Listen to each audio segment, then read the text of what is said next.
My dear friends, गोल को achieve करने के लिए, अपने लक्ष्य को पाने के लिए आज तक की सबसे बड़ी स्टोरी है ये, जो मैं आपको आगे आने वाले वीडियो में पूरी तरह बताऊंगा। आगे बढ़ते चलिए और वो स्टोरी आपको पता चलेगी।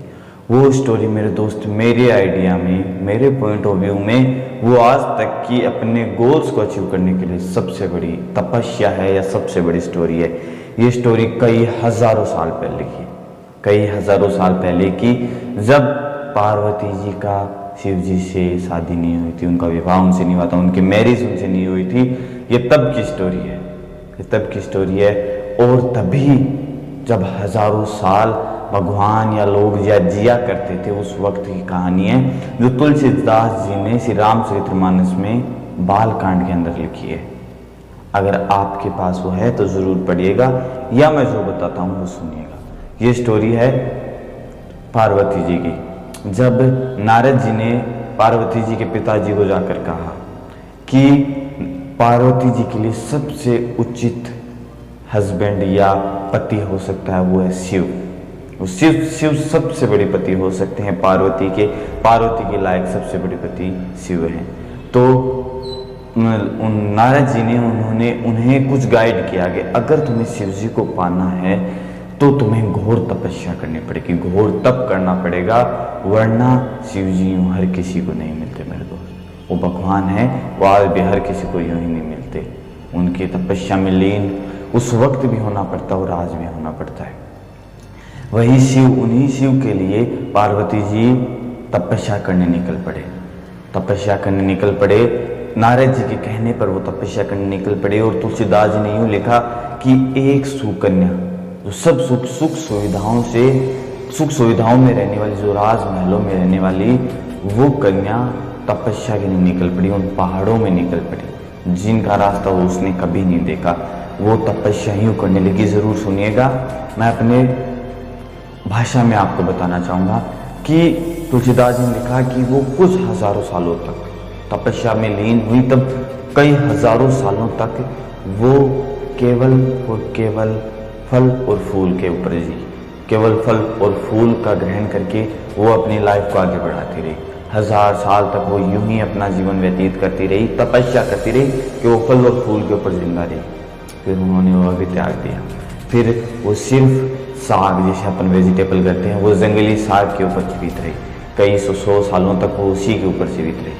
फिर उन्होंने वो भी त्याग दिया। तो स्टोरी सुनिएगा, भले ही छोटी हो या कम शब्दों की हो, लेकिन बहुत गहन तपस्या है कि उन्होंने फिर वो भी त्याग दिया। फिर वो केवल और केवल जो जंगल में पत्ते सूख जाते, जिन पेड़ों के पत्ते सूख जाते, उन्हें ग्रहण करके वो जिंदा रही। उसके ऊपर उन्होंने तपस्या की। वो खाकर वो अपने जीवन को व्यतीत करती रही कई सैकड़ों सालों तक। फिर उन्होंने वो भी त्याग दिया मेरे दोस्त। उन्होंने कई सौ सालों तक सिर्फ हवा और पानी के पल पे जिया।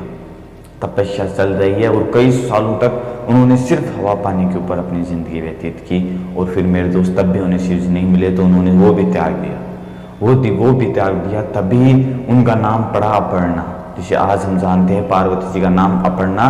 तो ये उसी वक्त पड़ा जब उन्होंने सब कुछ त्याग दिया, सब कुछ त्याग कर शिव जी में लीन हो गई। तब आकाशवाणी हुई। तब आकाशवाणी ने कहा कि हे अपर्णा, हे जानकी या हे पार्वती, जितनी भी तपस्याएं मैंने आज तक देखी है उसमें सबसे बड़ी, सबसे गहन, सबसे तप वाली तपस्या तेरी है। और तुझे आशीर्वाद है कि जो तू चाहती है वो तुझे मिल जाएगा। तो उन्हें और कोई भी इच्छा नहीं थी, केवल बिना एक्सेप्ट शिव के, उन्हें सिर्फ शिव चाहिए थे। और उन्हें मेरे दोस्त शिव मिले। ये स्टोरी यूं ही नहीं मेरे दोस्त, भले ही आज हम हजारों साल नहीं जी सकते, हजारों सालों की तपस्या नहीं कर सकते, या भूख प्यास नहीं निकाल सकते, या बिना खाने के या बिना पानी के या बिना हवा के जिंदा नहीं रह सकते, लेकिन जितना हो सकता है मेरे दोस्त उतना तो हम तब कर सकते हैं अपनी गोल्स को अचीव करने के लिए।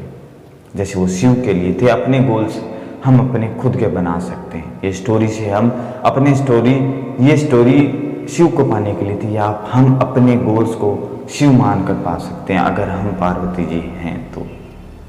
अगर हम गोल्स को उस तरीके से देखते हैं, भले ही हमारे पास हजारों साल नहीं है, लेकिन उन हजारों सालों को हम अपने 100 साल के जीवन पे कंपेयर करके अपन उसको उस तरीके में बांट सकते हैं।